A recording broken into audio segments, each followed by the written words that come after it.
أعوذ بالله السميع العلي العظيم من الشيطان اللعين الرجيم بسم الله الرحمن الرحيم الحمد لله الذي هدانا لهذا وما كنا لنهتدي لولا أن هدانا الله لقد جاءت رسل ربنا بالحق الصلاة والسلام على صاحب الدين والإسلام والحل والحرام والركن والمقام والصلاة والصيام والسجود والقيام والشريعة والأحكام والحجة والبرهان والمحبة والعرفان والحق والبيان والكتاب والقرآن سيدنا ونبينا وشفيعنا ومولانا ومولى الثقلين جد الحسن والحسين أبي القاسم محمد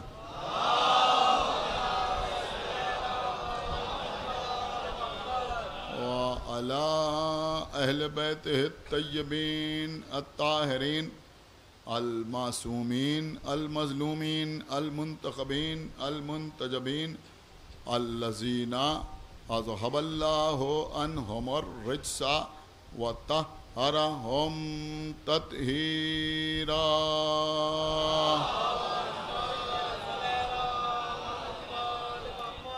ولعنة الله على أعدائهم وقتلتهم وغاصبي حقوقهم ومنكري فضائلهم ومصائبهم أجمعين من الآن إلى يوم الدين أما بعد فقد قال الله سبحانه تبارك وتعالى في كتابه المجيد وفرقانه الحميد وقوله الحق بسم الله الرحمن الرحيم لقد خلقنا الإنسان في أحسن تقويم صلوات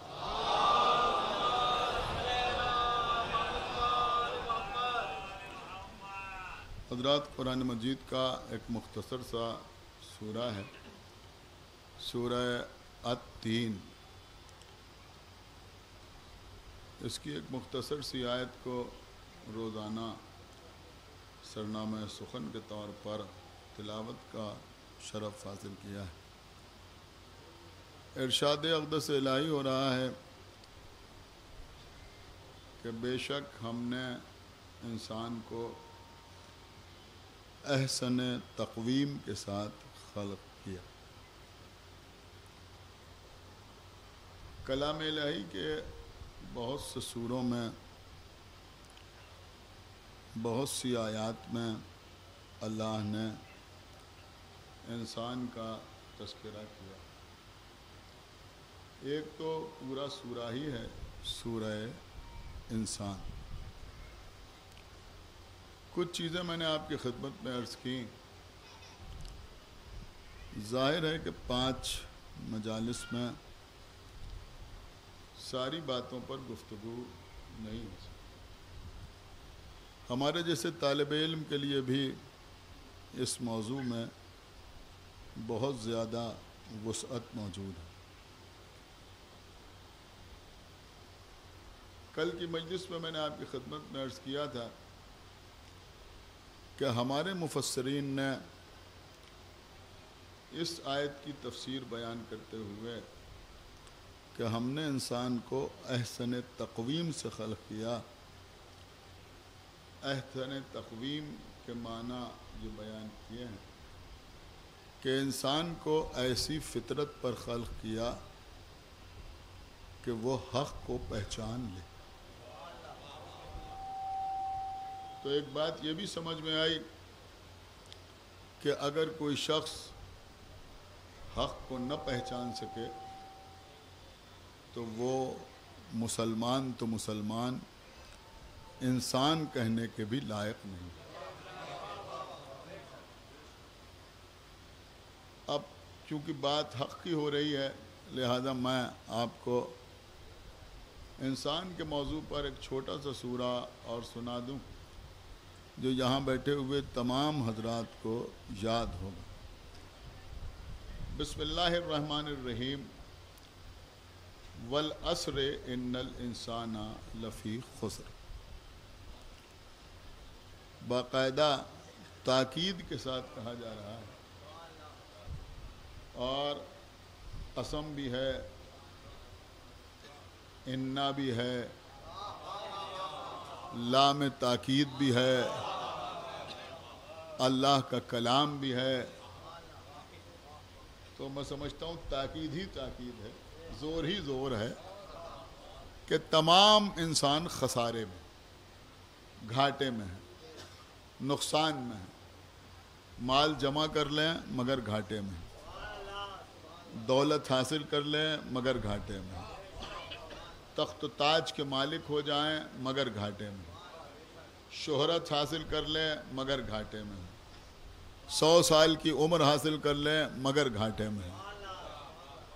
گھاٹے میں کون نہیں ہے؟ الا الذین آمنوا وعملوا الصالحات، سوائے ان کے کہ جو ایمان لانے والے اور اعمال صالحہ انجام دینے والے۔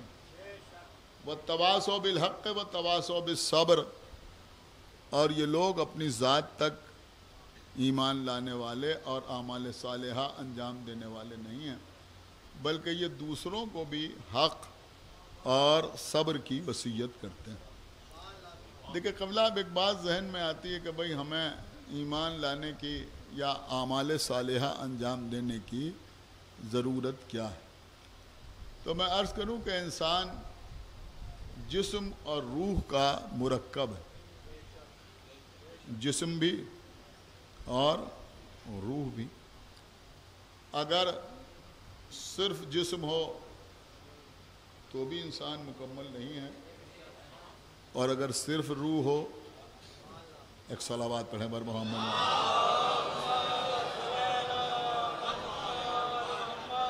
تو جسم بھی اور روح بھی جب دونوں ہوں گے تو انسان مکمل ہوگا۔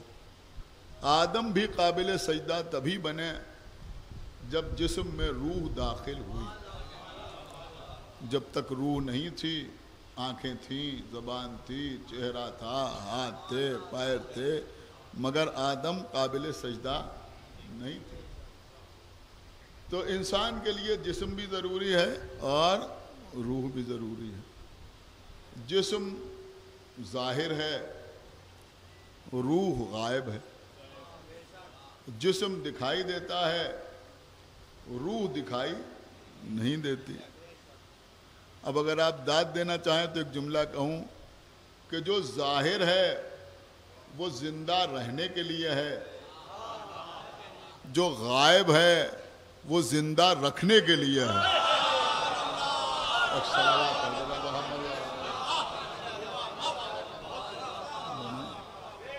تو قبلہ ایک بات تو سمجھ میں آئی کہ ہر ظاہر کے زندہ رہنے کے لیے ایک غائب کی ضرورت ہے۔ خدا کے لیے بھائی بیدار ہو، یہ کیا سن رہے ہیں یہاں بھائی؟ اب زمین ظاہر ہے، آسمان ظاہر ہے، ستارے ظاہر ہیں، کہکشاں ظاہر ہے، آسمان ظاہر ہے، مخلوق ظاہر ہے، تو بھائی اس ظاہر کو زندہ رکھنے کے لیے بھی کسی غائب کی ضرورت ہے یا نہیں؟ ایک صلوات پڑھتے بر محمد و آل محمد۔ کسی نہ کسی غائب کا ہونا ضروری ہے یا نہیں ہے؟ تو میں عرض یہ کر رہا تھا کہ بھائی جسم بھی ہے اور روح بھی ہے۔ اب اس سلسلے میں میں بہت سی باتیں آپ کی خدمت میں عرض کر سکتا تھا، لیکن بہرحال کافی دیر ہو گئی ہے، لیکن آج مجلس سے بہت اختصار بھی میں نہیں کر سکتا۔ اس خمسہ مجالس کی آخری مجلس ہے، بڑی محنت کرتے ہیں انجمن گروہ حسین کے ارکان، ان کے صدر، ان کے سیکریٹری اور دیگر نوجوان بچے، بہرحال بڑی محنت کرتے ہیں، اور اب تو میرے خیال میں تقریباً 20 سال سے زیادہ ہو گئے اس خمسے کو ہوتے ہوئے، تو جو اس وقت بچے تھے اب وہی انتظام کر رہے ہیں. ایک صلوات پڑھے پر اور باقی حضرات جو ہیں ماشاءاللہ خدا ان کو بھی سلامت رکھے کہ جو ان کی سرپرستی کر رہے ہیں. ماشاءاللہ کمائل میاں سیکریٹری ہیں، دیگر حضرات ہیں، لال صاحب ہیں، سلیم دیگر حضرات، انجمن کے تمام ارکان، خداوند عالم ان کو خوش رکھے، آباد رکھے، اسی طرح سے خدمت دین انجام دیتے رہیں، ان کے توفیقات میں اللہ اضافہ فرمائے. بس عزیزوں بہت توجہ کے ساتھ آپ سماعت فرمائے. تو ان کے خلوص کو دیکھتے ہوئے آج کی مجلس میں بہرحال بہت زیادہ اختصار بھی نہیں کیا جا سکتا، لیکن آپ جانتے ہیں کہ اگر ہم اختصار نہ بھی کریں تو کتنی دیر پڑھیں گے. ایک صلوات پڑھ کر محمد سنیں پوری توجہ کے ساتھ. تو قبلہ جسم بھی ضروری ہے، روح بھی ضروری ہے.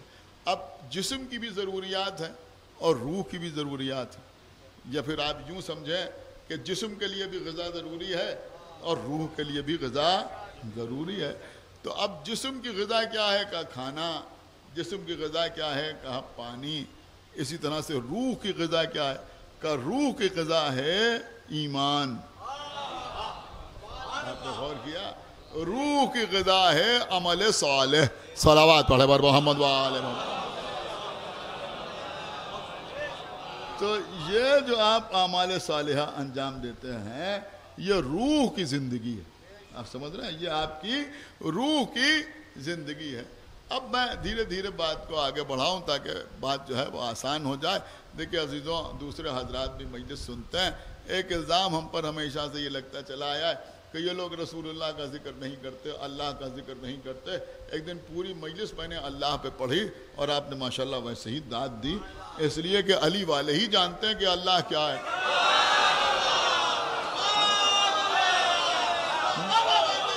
علی والے جانتے ہیں کہ اللہ کیا ہے. میں اکثر ایک جملہ کہا کرتا ہوں کہ بھئی توحید کے سب سے بڑے وکیل کو علی کہتے ہیں.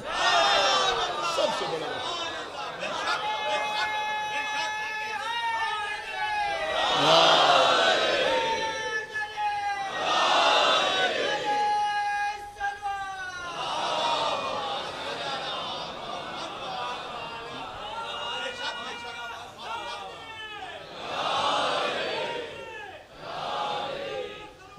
میں سمجھتا ہوں کہ اس بات کی زیادہ وضاحت نہ کروں تو زیادہ بہتر ہے. آپ حضرات جانتے ہیں کہ عام طور پر اللہ کے وجود کو منوانے کے لیے یہ کہا جاتا ہے کہ جب آدمی ہر طرف سے مایوس ہو جاتا ہے، کوئی سہارا نہیں رہتا، نراش ہو جاتا ہے، تو اس وقت اسے جس سے امید ہوتی ہے اسے اللہ کہتے ہیں.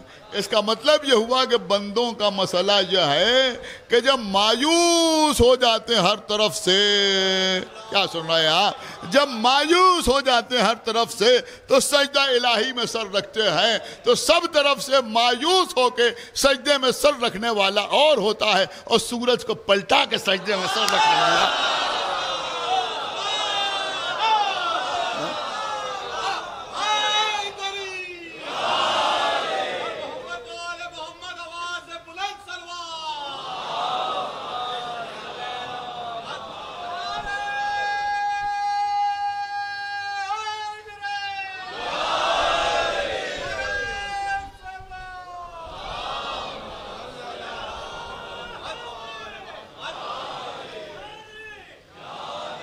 سنیں قبلہ آج میں انشاءاللہ فضائل پڑھوں گا. مولا آپ کو سلامت رکھے. پوری توجہ آپ حضرات کی چاہتا ہوں. تو یہ کہ قبلہ ایک چیز ہے روح اور ایک چیز ہے جسم. الحمدللہ آپ نماز پڑھتے ہیں، آپ نماز پڑھتے ہیں. آپ ایک بات مجھے بتائیں کہ آپ کی روح نماز پڑھتی ہے یا آپ کا جسم نماز پڑھتا ہے؟ بولیے بھائی، آپ کا جسم نماز پڑھتا ہے یا روح نماز پڑھتی ہے؟ تو آواز آئے گی کہ بھئی روح اور جسم دونوں نماز پڑھتا ہے. اس لیے کہ روح اگر جسم سے نکل جائے تو نماز کا معاملہ ہی ختم ہو جاتا ہے. اگر روح جو ہے وہ جسم سے نکل جائے تو پھر وہ بندہ خود نماز نہیں پڑھتا، اس کی نماز پڑھی جاتی ہے. صلوات پڑھتے بار محمد وآل محمد، اس کی نماز پڑھی جاتی ہے. تو خالی جسم بھی نماز نہیں پڑھتا. اس کے لیے بھی میرے پاس دلیل ہے. اگر خالی جسم نماز پڑھتا, اگر جملہ سنیے گا, اگر خالی جسم نماز پڑھتا تو نیت جو ہے وہ نماز کا رکن نہ ہوتی. تو اس کا مطلب, میں بہت گہری بات آپ کی خدمت میں عرض کر گیا, اس کا مطلب یہ ہوا کہ روح بھی نماز پڑھتی ہے اور جسم بھی نماز پڑھتا ہے, تو دونوں مل کے نماز پڑھتے ہیں نا. اب نماز کے لیے پیغمبر کی حدیث کیا ہے کہ پیغمبر نے فرمایا کہ الصلاۃ معراج المومن, نماز مومن کی معراج ہے, نماز مومن کی معراج ہے. اب سارے مسلمان ہمیں بتائیں کہ یہ جو مومن کی معراج نماز ہے یہ روح پڑھتی ہے یا جسم پڑھتا ہے؟ کیا سنا خدا کے لیے بیدار ہو. یہ اب تمہاری یہ معراج روحانی ہے یا جسمانی ہے؟ کہ خالی روح کو معراج ہوتی ہے؟ کہ نہیں, ایسا نہیں ہے, بلکہ یہ معراج جو ہے اس میں روح بھی شامل ہے اور جسم بھی شامل ہے. تو بھیا جب مومن کی معراج خالی روحانی نہیں ہوتی تو محمد کی معراج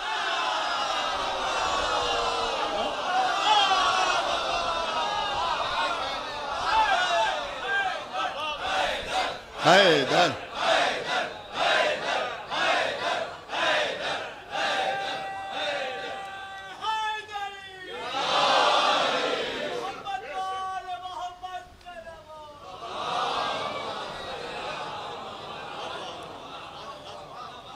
سنے قبلہ مولا آپ کو سلامت رکھے. تو اب پیغمبر بھی معراج میں گئے. اب جب پیغمبر معراج میں گئے تو کیسے گئے؟ دیکھیں یہی تو انسانیت کی معراج, یہی تو انسانیت کی معراج. اللہ نے یہ نہیں کہا کہ میں نبی کو لے گیا, یہ نہیں کہا کہ میں رسول کو لے گیا, یہ نہیں کہا کہ میں طٰہٰ کو لے گیا, میں یاسین کو لے گیا, میں مزمل کو لے گیا, میں مدثر کو لے گیا, میں بشیر کو لے گیا, میں نذیر کو لے گیا, میں سراج منیر کو لے گیا. بلکہ اللہ نے کہا سبحان الذی اسریٰ بعبدہ, پاک ہے وہ پروردگار جو اپنے عبد کو لے گیا. کیا سنا آپ نے؟ جو اپنے عبد کو لے گیا. میرے خیال میں اب کوئی کنفیوز نہیں ہوگا, اس لیے کہ اس سے پہلے میں عرض کر چکا ہوں کہ انسان میں فرق ہے. ہمارا جیسا انسان اور ہے, ان کا جیسا انسان اور ہے. تو یہ انسان ہے جسے اللہ معراج میں لے گیا. اب ہم انسان ہیں, ہم نہیں پڑھیں گے تو کون پڑھے گا کہ بھائی انسان گیا معراج میں گیا. لیکن جب گیا تو کیسے گیا؟ اللہ نے یہ نہیں کہا کہ وہ خود سے چلا گیا, بلکہ اللہ نے کہا سبحان الذی اسریٰ بعبدہ, پاک ہے وہ پروردگار جو لے گیا لیلا, رات میں لے گیا.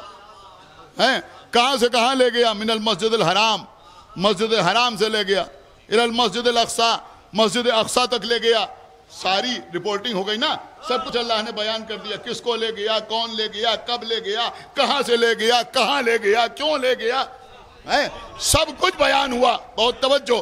لیکن لے گیا اللہ نے یہ نہیں کہا کہ وہ عبد چلا گیا, بلکہ اللہ نے کہا کہ اللہ لے گیا. کیوں کہا؟ اس لیے کہ اب اگر کوئی معراج میں شک کرے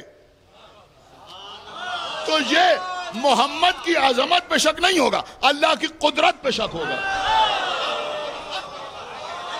آپ میرے خیال میں میری بات کو سمجھ نہیں رہے ہیں کہ بھئی یہ اللہ کی قدرت پہ شک ہوگا, محمد کی عظمت پہ شک نہیں ہوگا. اس لیے کہ اللہ کہہ رہا ہے کہ میں لے گیا, تو اب اگر کوئی کہہ رہا ہے میں لے گیا, تو اب اگر آپ کہیں کہ نہیں گئے تو لے جانے والے پر بات آئے گی. وہ کہہ رہا ہے میں لے گیا, تو کیسے نہیں لے گیا؟ تو اگر اللہ کہے کہ میں اپنے عبد کو لے گیا, اب کوئی اس میں شک کرے تو یہ شک اللہ پر ہے. اب اگر سیدہ کہے میں اپنے رونے والوں کو جنت پہ لے جاؤں گی,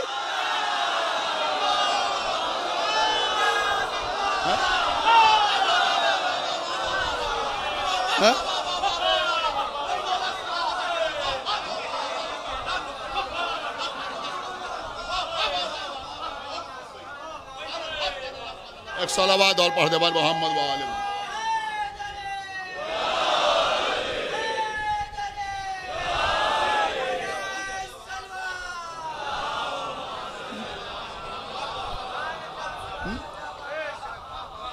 ہم تھوڑی کہہ رہے ہیں کہ ہم چلے جائیں گے,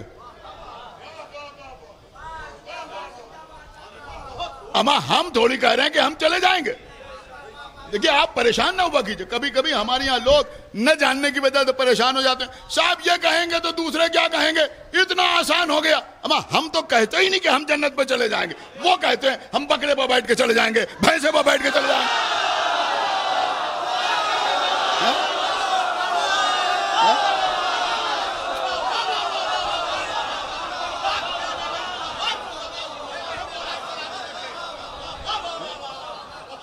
ایک صلوات پڑھ دے بول محمد و آل محمد تو کہتے ہیں.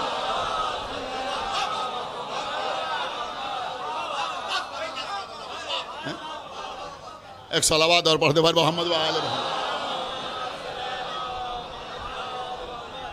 دیکھیں بزرگوں کی بات یاد آ جائے تو پڑھنا ضرور چاہیے. اب بال سے زیادہ باریک، تلوار کی دھار سے زیادہ تیز پل صراط، اس پر صحت مند مسلمان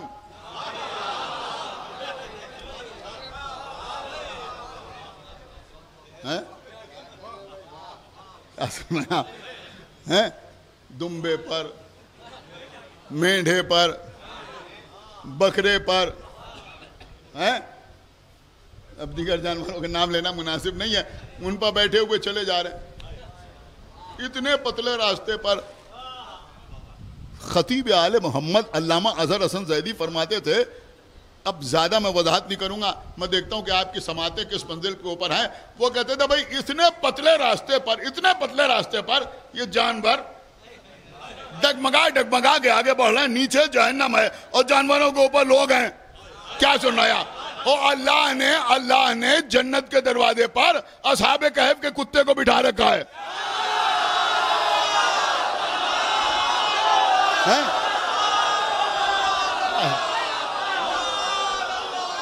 سنا آپ نے یا نہیں سنا؟ اب اگر کہیں وہ بھونک دیا صلوات بر محمد و آل محمد،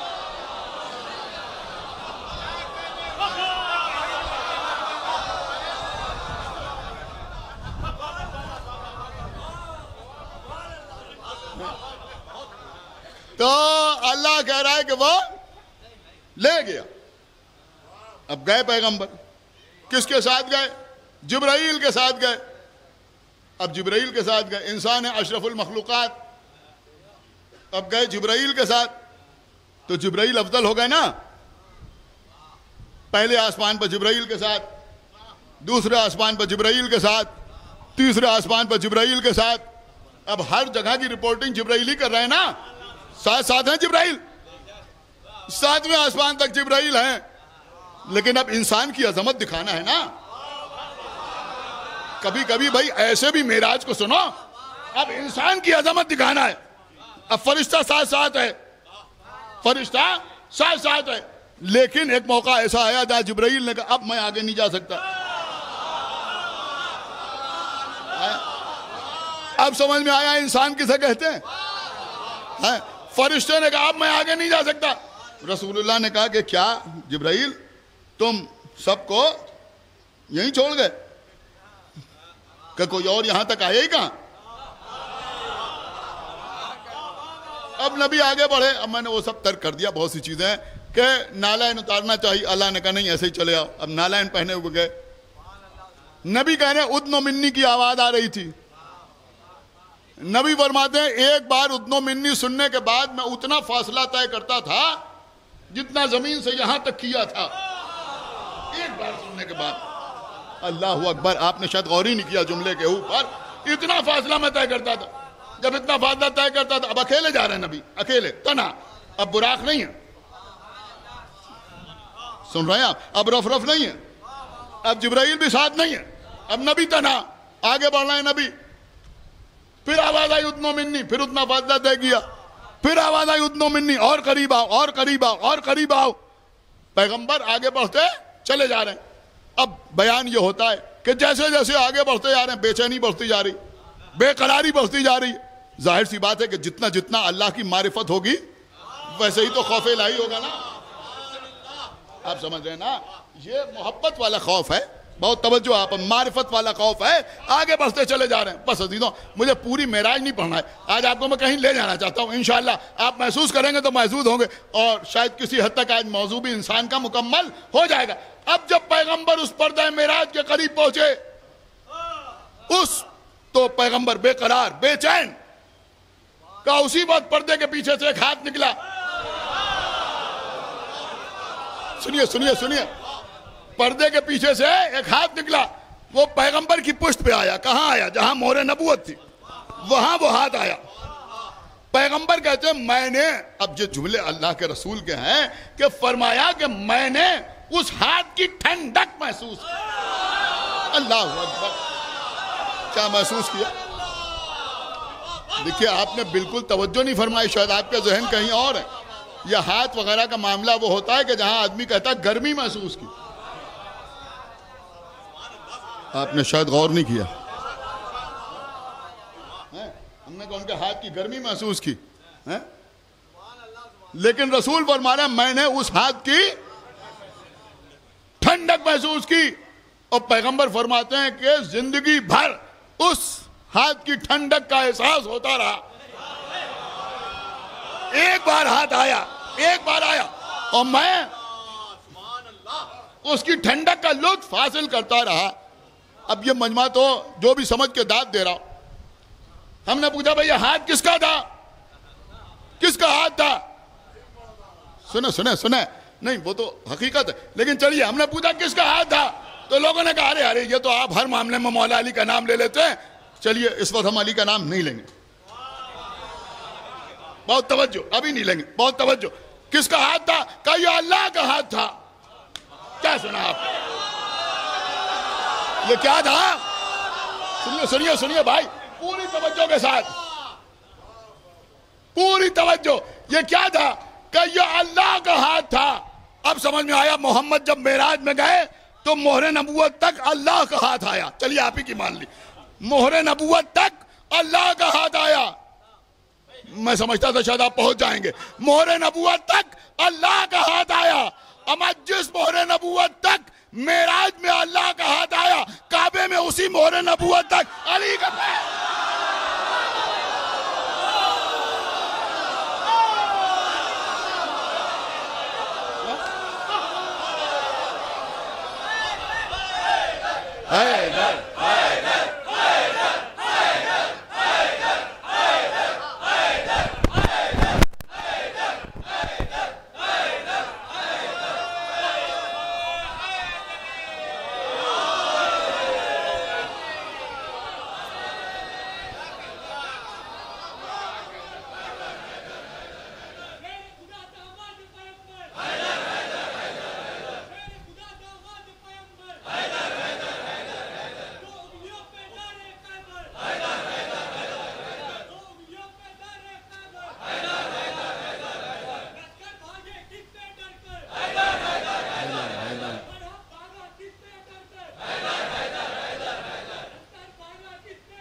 سنا آپ نے؟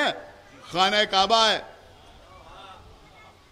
بت شکنی کا مسئلہ ہے. شہید صالح کے حوالے سے میں باقر میں لاسٹ ایئر سنا چکا ہوں آپ کو بت شکنی کے حالات. اس وقت وہ نہیں پڑھنا ہے. مولا علی کے قدم دوش رسالت پر ہیں. علی کے قدم دوش رسالت پر ہیں. جہاں مہر نبوت ہے. پریشان نہ ہوئیے، اللہ جسم و جسمانیات نہیں رکھتا. سن رہے ہیں؟ اللہ جسم و جسمانیات نہیں رکھتا.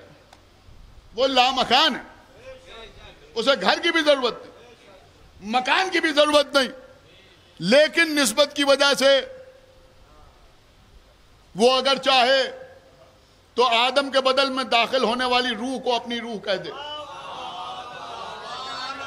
دیکھیے یہاں اہل علم بیٹھے ہیں، میری بات کو سمجھنے کی کوشش کیجئے. وہ چاہے تو آدم کے جسم میں داخل ہونے والی روح کو اپنی روح کہہ دے. کوئی پریشان تو نہیں ہوا نا؟ کوئی میں نے غلو تو نہیں کیا؟ وہ چاہے تو اسے روح کہہ دے.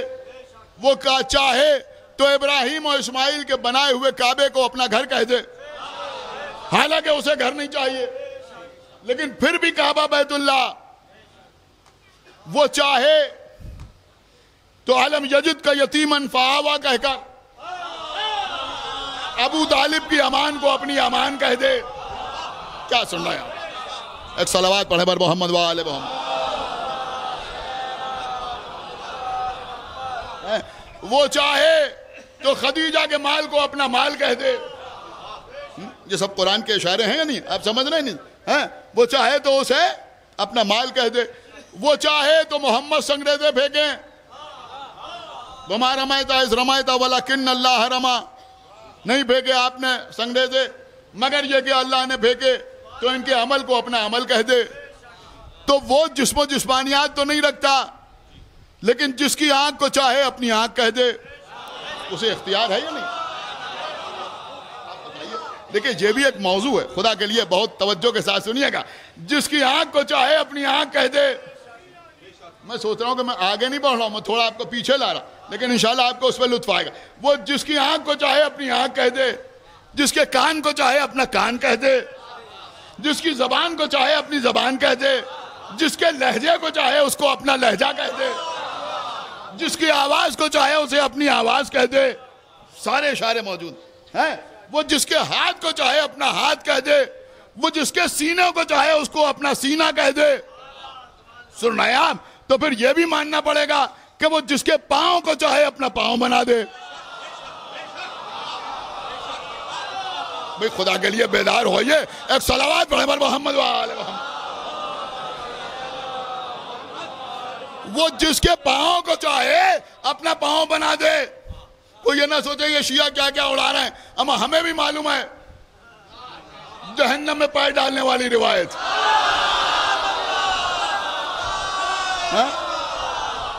ایک صلوات پڑھتے بر محمد وآل محمد.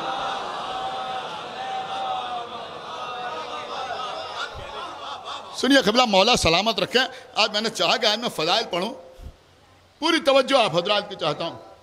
قسم خدا کی اگر مقصر کو ہارٹ اٹیک نہ ہو تو پڑھنے کا فائدہ ہی.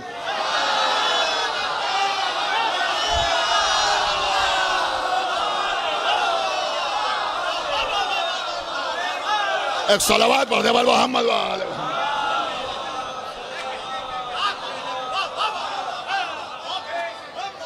سنو میرے بچوں،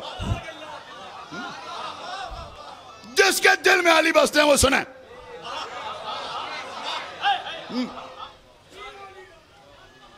میرے مولا علی اپنی نالین ٹاک رہے ہیں. نالین ٹاک رہے ہیں. ایک بات میں عرض کر دوں اپنے بچوں کے لیے کہ معصوم کا ارشاد ہے کہ ٹکی ہوئی نالین پہننے سے تکبر دور ہوتا. ایک صلوات پڑھے بر محمد وآل محمد. ایک صلوات اور پڑھے بر محمد وآل محمد.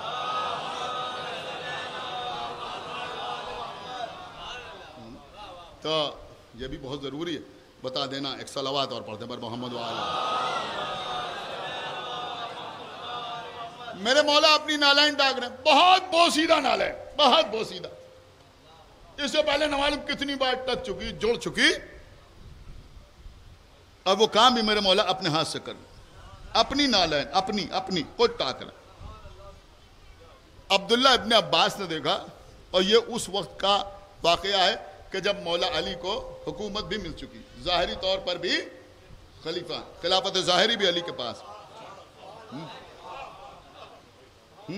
اب تو حکومت ہے، خزانہ اپنے پاس ہے، بیت المال اپنے قبضے میں ہے، لیکن علی نالین ٹاک رہے. اب وہ بھی بہت زیادہ بوسیدہ، اسی کو اور ٹھیک کر رہے. عبداللہ ابن عباس نے دیکھا. دیکھیں تو میں نے عرض کیا ہے کہ مقصر کو ہارٹ اٹیک نہ ہو، یوں ہی نہیں عرض کیا. پوری توجہ کے ساتھ سنیے گا. عبداللہ ابن عباس نے کہا یا علی یہ تو بہت بوسیدہ ہو گئی، بہت پرانی ہو گئی. یا علی اب آپ نہیں خرید لیجئے، اسے کیوں ٹاک رہے ہیں؟ کہا عبداللہ ابن عباس تم اس کی کیا قیمت سمجھتے ہو؟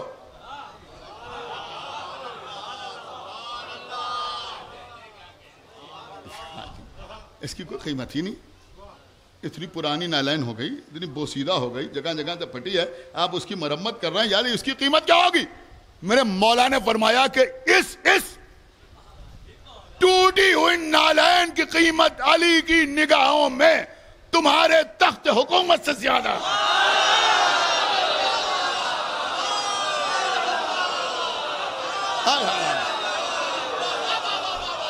سنا آپ نے، یہ میں نے کوئی نئی بات آپ کو نہیں سنائی. اب میں آپ کو ایک جملہ اپنا سنانے جا رہا ہوں. میرے مولا نے فرمایا اس ٹوٹی ہوئی نالین کی قیمت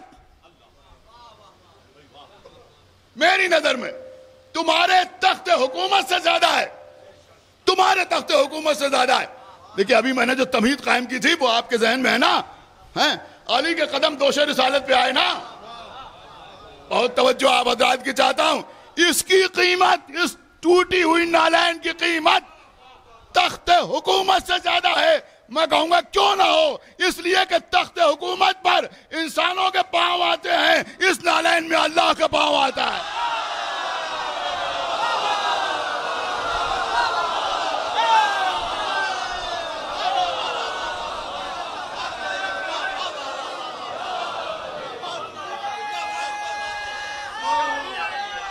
یا علی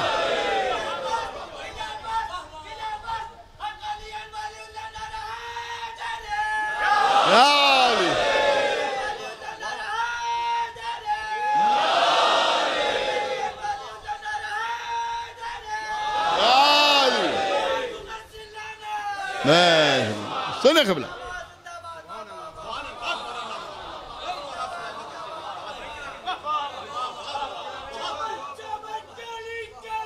علی علی علی علی علی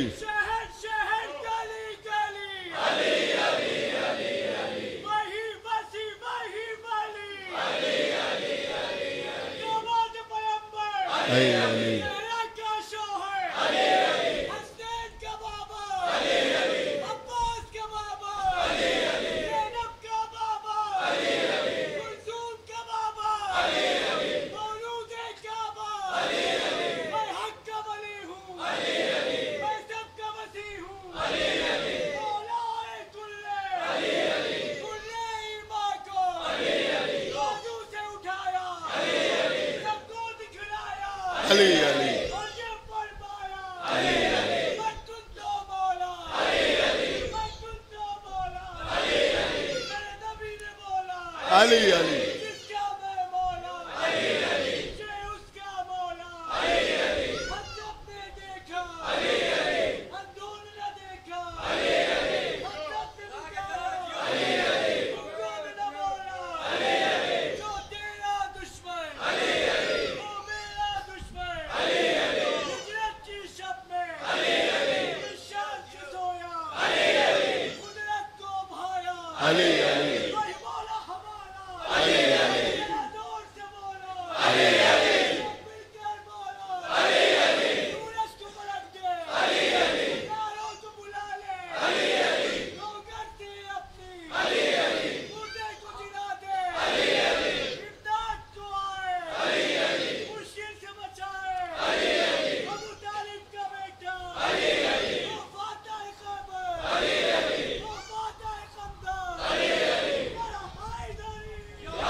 دیکھیے ایک بات سمجھ لیجئے کہ دل کے ساتھ تصرف یا تو رحمان کرتا ہے یا شیطان کرتا ہے.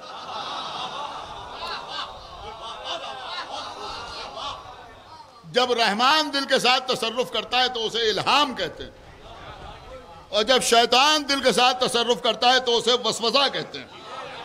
اب اس وقت میں نے جو نقطہ پڑھا، جن کے دل کے ساتھ رحمان نے تصرف کیا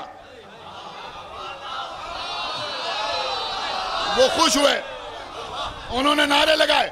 لیکن اگر کسی کو کچھ شک ہو رہا ہے تو ہم سے سوال نہ کرے، قرآن کا آخری سورہ پڑھے، قل اعوذ برب الناس ملک الناس الہ الناس.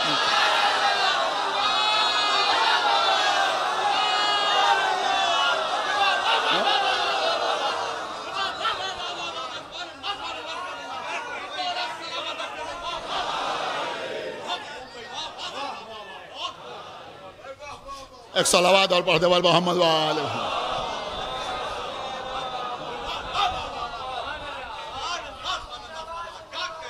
بس قبلہ تو مولا علی رسول اللہ کے دوش پر سوار ہیں. رسول اللہ نے پوچھا یا علی کہاں تک ہاتھ پہنچا؟ کہا عرش الہی سے جو چیز کہیے اٹھا کے آپ کے ہاتھ پر رکھ دوں. دیکھیں آج کے دور میں بھی یہ جملہ کہا جا سکتا ہے کہ شاید مولا کائنات کا یہ کلام جملے کی حد تک رہ جاتا. جملہ عرض کر رہا ہوں بھائی, یہ خالی جملہ ہی رہ جاتا اگر علی کی ڈیوڑی پر ستارہ نہ اترتا.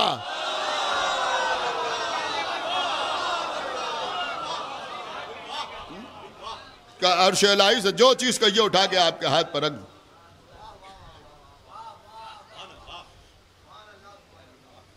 مولا علی بتوں کو توڑنے کے بعد رسول کے دوست سے جست کر کے نیچے آئے. اس کے بعد پوچھا یا رسول اللہ میں اتنی بلندی سے نیچے آیا, چوٹ نہیں لگی؟ پیغمبر نے فرمایا یا علی چوٹ کیسے لگتی؟ آپ کو اس بلندی پر چڑھایا سید الانبیاء نے, سنا آپ نے, اتارا سید الملائکہ نے. کس نے اتارا؟ کہا جبرائیل نے اتارا. کہاں سے اتارا؟ کہا عرش سے جو چیز کہیے اٹھا کے آپ کے ہاتھ پر رکھ دوں. اس کا مطلب یہ وہ اس بلندی سے علی کو جبرائیل نے اتارا. کیا سن رہے ہیں آپ؟ ارے بھیا جبریل جو اتارے اسی کو تو نزول کہتے ہیں.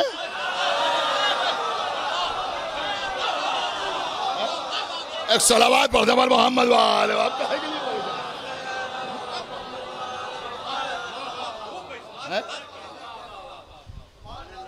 پیغمبر نے بھی کیا فرمایا کہ یا علی آپ کو کار حق مبارک ہو, مجھے بار حق مبارک.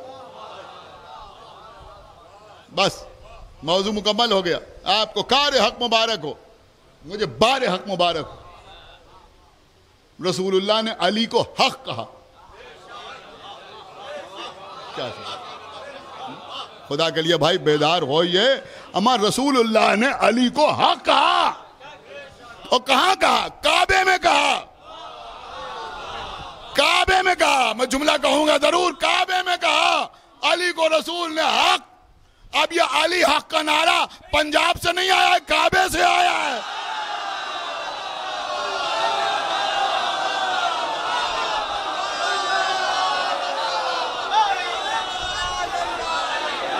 علی حق, علی حق, علی حق, علی حق, علی حق, علی حق, علی حق, علی حق, علی حق, علی حق,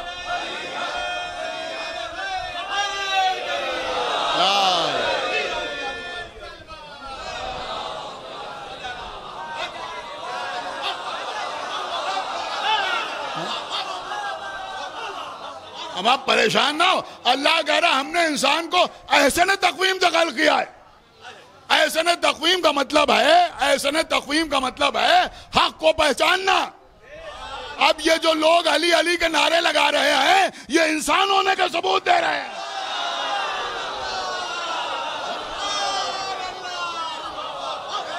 ایک صلوات پڑھتے پر محمد وآل محمد.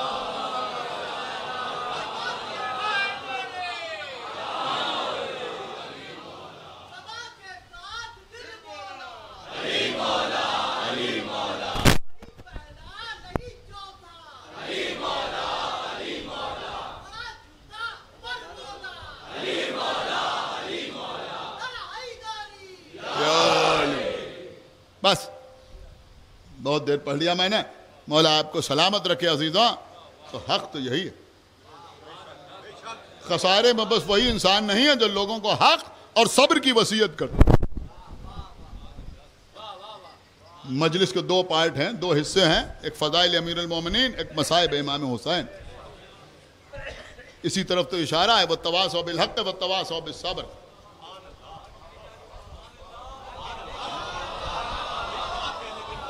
سنا آپ نے یا نہیں سنا بھائی؟ ہے حق سے مراد فضائل امیر المومنین, صبر سے مراد کربلا, صبر سے مراد حسین. عزیزوں یہ عزاداری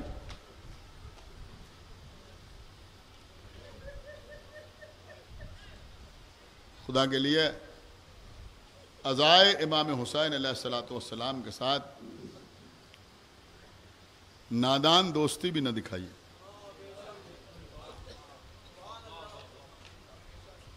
لوگ تو اعتراض کرنے کے لیے بیٹھے ہوئے.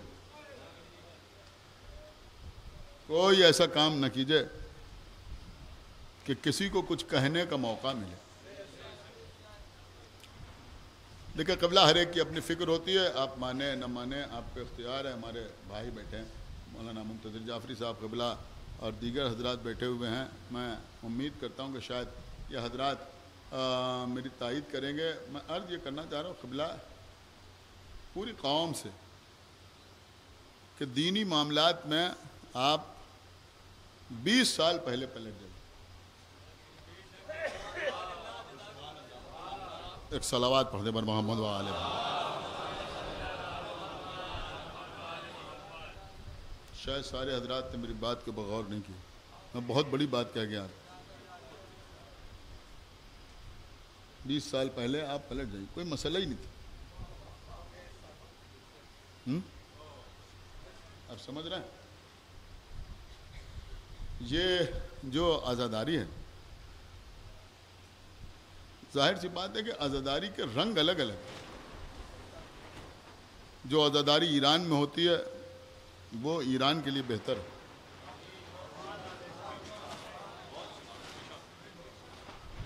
آپ سمجھ رہے ہیں؟ جو عزاداری عراق میں ہوتی ہے وہ عراقیوں کے لیے بہتر ہے.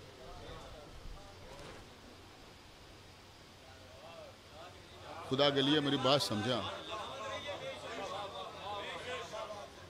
جو پنجاب میں ہوتا ہے وہ پنجاب کے لیے بہتر ہے، بہت اچھا ہے. ہم بھی کوئی نئے نئے عزادار نہیں ہیں. ہمارے یہاں ماشاءاللہ عزاداری کی وراثت ہے.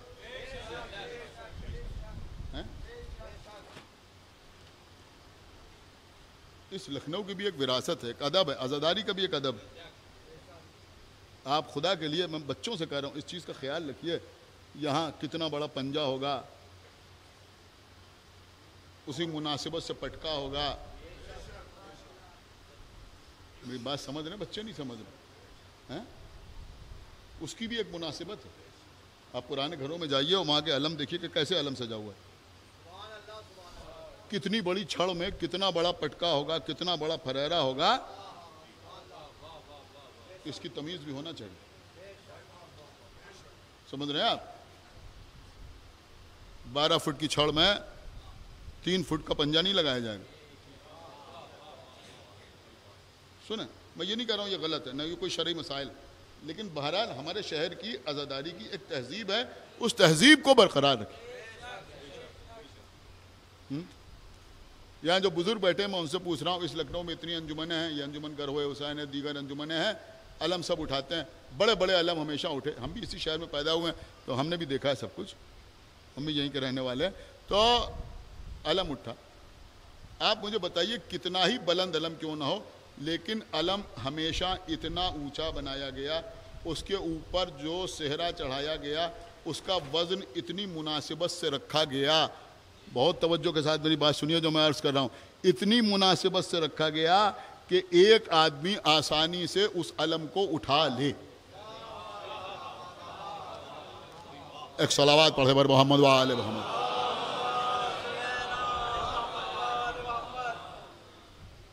دیکھیں یہ کوئی پڑھے گا نہیں. میں کہہ رہا ہوں آپ سے کوئی نہیں پڑھے. علم جو ہے اس میں پٹکا کہاں باندھا جائے، چونگلی کے اوپر باندھا جائے یا اس کے نیچے باندھا جائے، وہ جو علم کی چونگلی ہے وہ دکھائی نہیں دینا چاہیے. ایک صلوات پڑھے بر محمد و آل محمد. تو اس کا حسن ہے. ہر چیز کو آپ شریعت کے ترازو بنا تولیے. سمجھ رہا؟ یہ ہماری عزاداری کا کلچر ہے، سیکھیے. علم میں مشق اتنی بڑی ہو، بچوں سے کہہ رہا ہوں، خالی یوٹیوب پر دیکھ کے یا کہیں اور دیکھ کے آپ بھی نہیں. عزیزو، ہر شہر کی ایک تہذیب ہوتی ہے. آپ مجھے بتائیے کبھی آپ نے دیکھا اس شہر میں، نیر مجید صاحب بیٹھے ہیں، وسیع بھائی بیٹھے ہیں، جاز بھائی بیٹھے ہیں، طاہر صاحب بیٹھے ہیں، دیگر ہمارے حضرت قطوری صاحب بیٹھے ہیں. آپ بتائیے ہم نے تو کبھی نہیں دیکھا کہ لکھنؤ میں کوئی علم اٹھ کے جا رہا اور اس کو سنبھالنے کے لیے لوگ ادھر ادھر رسیاں کھینچ رہے ہوں.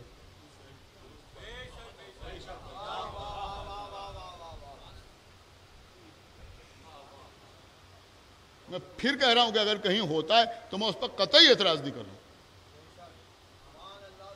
جہاں کا جو کلچر ہے وہ ٹھیک ہے، عزاداری کا ہر جگہ ایک الگ رنگ ہے، اس میں کوئی کسی دوسرے پر اعتراض نہیں کر سکتا، لیکن آپ اس شہر میں رہتے ہیں، اس شہر میں آپ نئی نئی عزاداری نہیں کر رہے ہیں، یہاں عزاداری کی ایک تہذیب رہی ہے، تو کم سے کم اس تہذیب کو برقرار رکھیے۔ ایک صلوات پڑھے بر محمد وآل محمد۔ میں اچھی طرح جانتا ہوں کہ کوئی سنے ہونے کا نہیں، آپ سمجھ لیں، مجھے ٹھیک سے معلوم ہے کہ کوئی سنے گا نہیں، جس کو جو سمجھ میں آئے گا وہ کرے گا، لیکن یہ بات بتانا بہت ضروری ہے، بتانا میرا کام تھا، میں نے آپ کو بتا دیا، تابوت کتنا بڑا ہو، تابوت کی شکل کیا ہو، صحرا چڑھایا جائے تو کیسے، سمجھ رہے ہیں آپ، ان چیزوں کا خیال رکھنا نہایت ضروری ہے۔ قبلہ میں کیسے آپ کی خدمت میں عرض کروں، بہرحال بہت سی باتیں دل پر چوٹ لگتی ہے تو جی چاہتا ہے کہ کہہ دوں، اور آپ برا بھی نہیں مانتے، بہرحال ہمارے چھوٹے بھائی بیٹھتے ہیں اور وہ سوچتے ہیں کہ بھائی ٹھیک ہے کہہ رہے ہیں، ہمارے بڑے بھائی ہیں، تو کوئی برا نہیں مانتا، اس لیے ہمت پڑتی ہے بات کہنے کی۔ کوشش کیجئے کہ جلوس پہ چلیے تو صرف ماتم کرتے ہوئے چلیے۔ یہ چائے کی سبیلیں اس لیے نہیں لگی ہیں کہ یہاں کی بھی ٹیسٹ کی جائے، وہاں کی بھی ٹیسٹ کی جائے، وہاں کی بھی ٹیسٹ کی جائے، یہ جلوس میں سبیلیں اس لیے لگی ہیں کہ اگر آپ ماتم کرتے کرتے تھک جائیے تو پی لیجیے، تاکہ پھر ماتم کرنے کی قوت آپ پہ پیدا ہو جائے۔ برا نہ مانیے گا میری بات۔ تو بہرحال لیکن ایک بات اور میں آپ کی خدمت میں عرض کر دوں کہ کچھ لوگ ایسے بھی ہیں کہ جو بلوں میں چھپے بیٹھے رہتے ہیں، اور ادھر کہیں کوئی ایسا کام ہوا اور بس ان کی کلپ سامنے آ گئی۔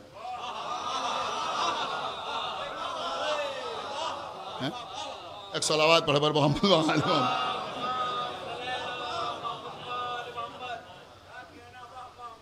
دیکھیے ہم عزاداری کا دفاع کر رہے ہیں تو مکمل کریں گے، میری بات آپ سمجھیے کہ کہیں کچھ ہو گیا، چلیے وہاں کے لوگ خود غلطی مان رہے ہیں، ایکسیپٹ کر رہے ہیں، اب مسئلہ ختم ہو جانا چاہیے، کوئی مسئلہ نہیں، لیکن اس کے باوجود وہ کلپ چلیے آگے دھاؤ۔ ارے بھیا جو یہ کلپ بنا کے ڈال رہے ہیں، کسی جلوس میں آپ کو دکھائی دی؟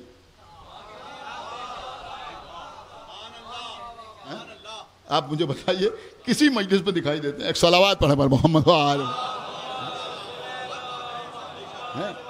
نہ کسی مجلس میں دکھائی دیں گے، نہ کہیں ماتم کرتے دکھائی دیں گے، اور میرے خیال میں اگر ماتم کریں تو ہاتھ بھی نہ لگا پائیں۔ ایک صلوات پڑھے بر محمد وآل محمد۔ تو نہ کہیں ماتم کرتے دکھائی دیں گے، نہ کہیں مجلس میں دکھائی دیں گے، نہ کہیں روتے ہوئے دکھائی دیں گے، نہ درگاہ حضرت عباس پہ کہیں دکھائی دیں گے، نہ آغا باقر کے امامباڑے میں علم چومتے ہوئے نظر آئیں گے، نہ کسی مجلس پہ بیٹھے ہوئے نظر آئیں گے، بس کہیں کچھ ہو گیا یہ نکل پڑے۔ ایک صلوات پڑھ دے بر محمد وآل محمد۔ تو بھائی جلوسوں میں آؤ، عزاداری کے جو پروگرام ہیں ان میں شرکت کرو، انجمن کے ساتھ رات بھر نہیں تو ایک آدھ وعدہ کرو۔ ایک صلوات پڑھے بر محمد وآل محمد۔ بھئی کچھ میدان عمل میں تو آئیے، اس کے بعد کچھ کہیے، یا خالی گھر میں بیٹھے ڈرائنگ روم سے اپنی ایک کلپ بنائی اور وائرل کر دی؟ ایک صلوات پڑھے بر محمد وآل محمد۔ بس قبلہ بات تمام ہو گئی۔ دیکھیے یہ نظم و ضبط جو ہے یہی تو ہے اصل میں، ہر چیز میں نظم ضروری ہے، نظم، ڈسپلن۔ نظم کا مطلب ہوتا ہے ڈسپلن، یہ بہت ضروری ہے۔ کربلا کے میدان میں یہی تو سکھایا جا رہا ہے، یہی تو بتایا جا رہا ہے۔ انصار حسین کیا کہہ رہے ہیں؟ دیکھو کل قربانیوں کا دن ہے، کہیں ایسا نہ ہو کہ بنی ہاشم میں کوئی مارا جائے اور ہم زندہ رہیں، لہذا پہلے ہم جائیں گے حسین پر اپنی جان قربان کرنے کے۔ جزاکم اللہ خیر الجزا۔ بس عزیزوں، یہ مجلسیں جب لٹا ہوا قافلہ واپس آیا ہے تو امام زین العابدین کے پاس لوگ جمع ہوتے تھے، میں نے شاید 2 دن پہلے پڑھا تھا، امام ان کے سامنے مصائب کربلا بیان کرتے تھے۔ یہاں سے مجالس کی ابتدا ہوئی، مردانی مجلس، یہاں سے شروع. بی بی زینب نے قصر یزید کے پاس ایک مکان خالی کرایا جس میں بی بی زینب مجلس پڑھتی تھی. شام کی عورتیں روتی تھیں. کیسے مجلس پڑھتی تھی؟ بیٹھ کے کھڑے ہو کے نظم میں نثر میں ہم نے نہیں دیکھا کہیں, لیکن ایک تصور ہے. ہو سکتا ہے شہزادی زینب کبھی ام لیلہ کے شانے پکڑ کے دکھاتی ہوں گی, دیکھو یہ ام لیلہ. علی اکبر مارے گئے.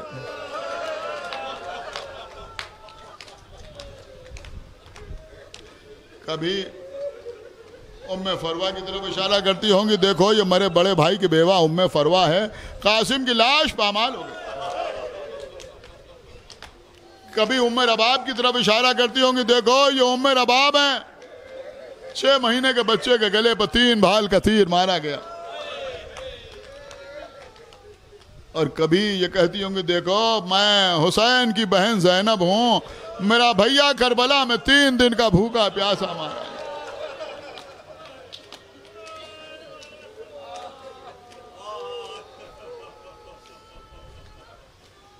بہت سی فرمائشیں تھیں, لیکن بات یہاں تک آ گئی تو اب یہی سنیے. تو مردانی مجلس سے پہلے خواتین کی مجلس کی ابتدا ہوئی,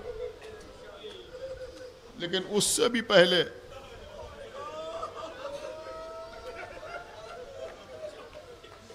بچوں کی مجلس.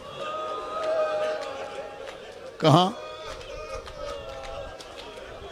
مدینے میں نہیں, دربار یزید کے قریب نہیں, قید خانے میں. جب زندان شام میں شام ہوتی تھی, حسین کی بیٹی سکینہ زندان کے دروازے کے قریب آتی تھی. زندان کی سلاخوں کو پکڑ کے کھڑی ہوتی تھی. دمشق کے چھوٹے چھوٹے بچے پہلے تو دور سے دیکھتے تھے, دور سے ایک دوسرے کو دکھاتے تھے, وہ دیکھو وہ بچی قید خانے میں رہتی. پھر دھیرے دھیرے قریب آنے لگے. اتنے قریب آئے کہ بی بی سے باتیں کرنے لگے. اب وہ باتیں بتاؤں کیا ہوتی؟ بی بی تم قید خانے میں کیوں رہتی ہو؟ اے بی بی تمہارا جرم کیا ہے؟ اے بی بی تمہارے رخساروں پر نشان کیسے ہیں؟ اے بی بی یہ تمہارے کانوں کی لبیں پھٹی ہوئی کیوں ہیں؟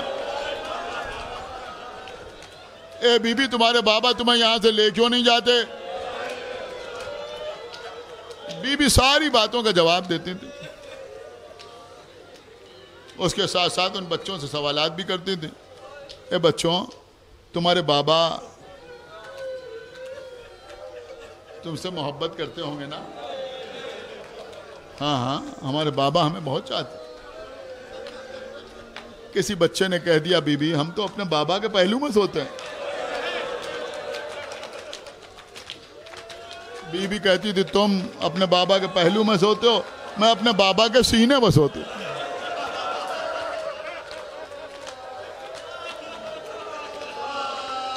اے بچوں, میرا بابا کربلا میں مارا گیا.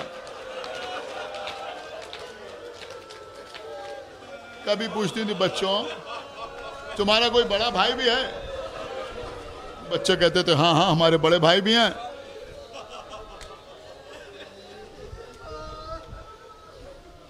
ہمارا بھی ایک بڑا بھائی تھا, صورت پہ سیرت پہ پیغمبر سے مشابہ تھا, نام علی اکبر تھا. ہمارے بھیا کے سینے میں برچی کی ہنی ٹوٹ گئی. بچے چیخیں مار مار کر روتے تھے. کبھی کہتی تھی, بچوں تمہارا کوئی چچا بھی ہے نا؟ تو بچے کہتے تھے, ہاں ہاں ہمارے چچا بھی ہیں. میرا بھی ایک چچا تھا, مجھے گود میں لیے لیے وہ گھومتا تھا. بہت چاہتا تھا مجھے میرا چچا. میں پیاسی تھی, میرا چچا میرے لیے پانی لینے گیا.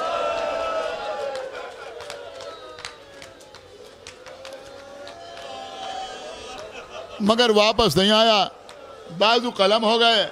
میرے بابا میرے چچا کا خون میں بھرا ہوا علم لے کے آئے۔ اس وقت تو غضب ہو جاتا تھا جب بی بی دیکھتی تھی کہ کوئی بچہ اپنے ششماہے بھائی بہن کو گود میں لیے ہوئے، اسے قریب بلاتی تھی، زندان کی سلاخوں سے ہاتھ باہر نکالتی تھی، اس بچے کے سر پہ ہاتھ پھیرتی تھی، اللہ تمہارے بھائی کو زندہ سلامت رکھے۔ میرا بھی ایک کمسن بھیا تھا 6 مہینے کا، میں اس کا جھولا جھلاتی تھی، وہ پیاسا تھا، میرے بابا اسے ہاتھوں میں لے کے گئے، لیکن میرا بھیا پانی پی کے نہیں آیا، تیر کھا کے آیا۔ یہ مجلسوں کا سلسلہ جاری رہا، یہ مجلسوں کا سلسلہ جاری رہا۔ ایک دن ایسا بھی آیا کہ یہ بچے قید خانے کے سامنے آئے، کچھ دیر انتظار کرتے رہے، جیسے آپ ذاکر کا انتظار کرتے ہیں، انہیں اپنی ذاکرہ کا انتظار رہا، لیکن جب ذاکرہ نہ آئی تو پکارنے لگے، بی بی کہاں ہو کہ آج ہمیں کربلا کے مصائب نہ سناؤ گی؟ کانوں میں زنجیر کی جھنکار کی آواز آئی، دیکھا بچی نہیں آ رہی، ایک بیمار آ رہا ہے۔ امام قریب آئے، بچوں کس کا انتظار کر رہے ہو؟ کہ ایک بچی تھی جو ہمیں کربلا کے واقعات سناتی تھی، کہ بچوں کل میری بہن اپنے بابا پر روتے روتے گزر گئی۔ جزاکم اللہ خیر الجزا۔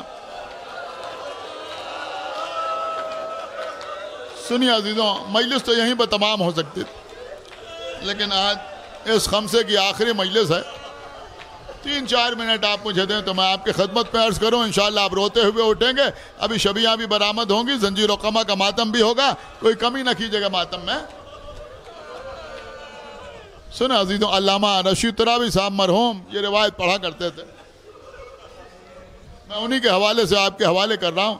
وہ فرماتے تھے کہ پھر ایک زمانہ ایسا آیا کہ وہ قید خانہ بھی ختم ہو گیا، جس میں بی بی کی قبر بنی تھی۔ تقریباً بی بی کی شہادت کے 200 سال کے بعد ایران کا ایک تاجر تھا، بہت بڑا تاجر، جس کا نام تھا سید احمد۔ وہ اپنے تجارتی قافلے سے دمشق آیا، جہاں پر قید خانہ تھا، یہاں پر اس نے خیمے نصب کرائے، جگہ جو تھی وہ میدان ہو چکی تھی۔ 2-4 دن اسے وہاں اسٹے کرنا تھا، اس کے بعد اسے آگے جانا تھا۔ اس کی زوجہ کا نام تھا خدیجہ، وہ بھی اس کے ساتھ تھی، تو اور لوگ بھی تھے۔ ایک دن رات میں اس کی زوجہ نے، خدیجہ نے خواب میں دیکھا کہ ایک کمسن بچی آئی،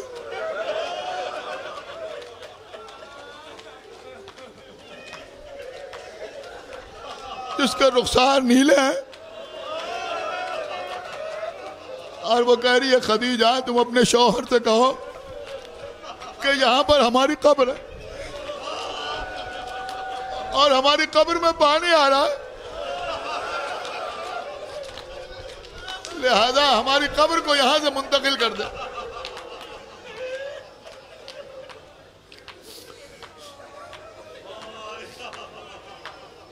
اس نے اپنے شوہر سے کہا، اس نے آس پاس دیکھا، اسے کوئی قبر نظر نہیں آئی، اس نے کہا تم نے خدا یعنی کیا خواب دیکھا، یہاں تو کوئی قبر نہیں ہے۔ دوسرے دن ایسے ہی گزر گیا، رات آئی، پھر یہ لوگ سوئے، خدیجہ نے پھر خواب میں دیکھا کہ وہی بچی آئی ہے، کہہ رہی ہے کہ تم نے مجھے پہچانا نہیں، میں فاطمہ کی پوتی ہوں۔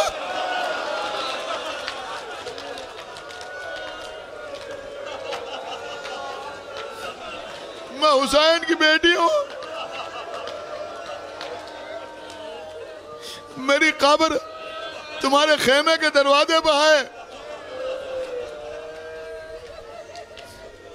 اس نے پورا واقعہ اپنے شوہر سے بیان کیا. اب عزیزوں اس نے کچھ مزدوروں کو بلایا جو اس کے قافلے میں لوگ تھے, جو اس کے غلام تھے, ان کو بلایا اور کہا ذرا اس جگہ پر کھودو دیکھو کیا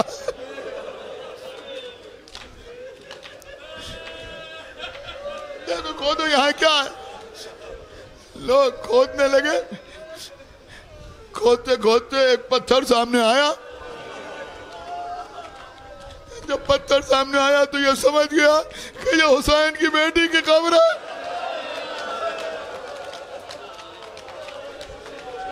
سادات میں تھا, اہل بیت کا چاہنے والا تھا, چاہتا تو بی بی کی لاش کو خود ہی نکالتا, لیکن نہیں, اس نے ایسا نہیں کیا, بلکہ حسین کی بیٹی کا مسئلہ تھا. لہذا اس نے اپنے نوکروں سے کہا, اپنے غلاموں سے کہا, مزدوروں سے کہا, اب تم اس قبر سے دور چلے جاؤ. سب دور چلے گئے. جب سب دور چلے گئے تو اس کے قافلے میں جو بیویاں تھیں ان کو بلایا. اپنی زوجہ سے کہا کہ تم اپنے ہاتھوں سے یہ پتھر ہٹاؤ, اپنے ہاتھوں سے یہ پتھر ہٹاؤ. خدیجہ نے پتھر ہٹایا. اب جو دیکھا تو کیا دیکھا, ایک ننھی سی بچی کا لاشا. خدیجہ نے لاشے کو نکالا. آپ جملہ سنیں گے عزیزوں, خدیجہ نے لاشے کو نکالا. لاشے کو نکالنے کے بعد خدیجہ اٹھی, پکار کے کہا دور ہٹ جاؤ, حسین کی بیٹی کا جنازہ.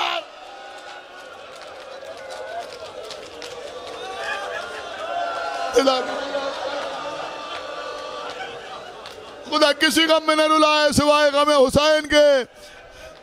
عزیزوں وہ بی بی خدیجہ, خدا اس پر رحمت نازل کرے, وہ سکینہ کا جنازہ اپنی آغوش میں لیے ہوئے دور جا کے بیٹھ گئی. بیویوں نے اسے گھیر لیا. یا سکینہ کی آوازیں بلند ہوتی نہیں. بی بی کا ماتم ہوتا رہا. مرد پھر قبر کے قریب آئے. سید احمد نے کہا کہ قبر کو برابر کیا جائے. دیکھو اس پہ کہیں سے پانی نہ آنے پائے, اس قبر کی مرمت کرو. قبر کی مرمت ہوئی. جب اسے یقین ہو گیا کہ اب پانی نہیں آئے گا تو پھر بیویوں سے کہا آؤ میت کو اسی قبر میں رکھو. قبر میں میت کو رکھا گیا, مٹی ڈالی گئی, قبر پھر بن کے تیار ہو گئی. بس عزیزوں مجلس تمام ہو گئی. اب جب رات ہوئی یہ خدیجہ پھر سوئی. اب خواب میں کوئی بچی نہیں آئی بلکہ ایک بی بی برقع اوڑھے ہوئے آئی. اے خدیجہ تیرا اور تیرے شوہر کا شکریہ کہ تو نے میری پوتی سکینہ